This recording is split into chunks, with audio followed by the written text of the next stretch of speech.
मित्रांनो, एकदा अक्कलकोटमध्ये एक गरीब भक्त स्वामी समर्थांच्या दर्शनासाठी आला. त्याच्या घरात अनेक दिवसापासून अन्न नव्हते. मनात दुःख घेऊन तो स्वामीच्या चरणी बसला. स्वामींनी त्याच्याकडे पाहून फक्त एवढेच म्हटले, घाबरू नकोस, मी तुझ्या पाठीशी आहे. मित्रांनो, तो भक्त घरी परतला. त्याला दारात धान्याची एक पोती आणि काही अन्नधान्य मिळाले. त्याच्या डोळ्यात अश्रू आले. त्याला जाणवले की स्वामींनी त्याची प्रार्थना ऐकली.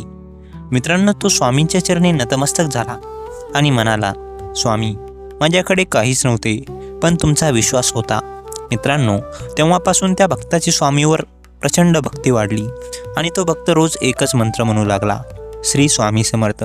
मित्रांनो, आपल्याला या छोट्याशा कथेमधून हा बोध घ्यायचा आहे की संकट कितीही मोठे असले तरी श्रद्धा आणि धैर्य सोडू नका.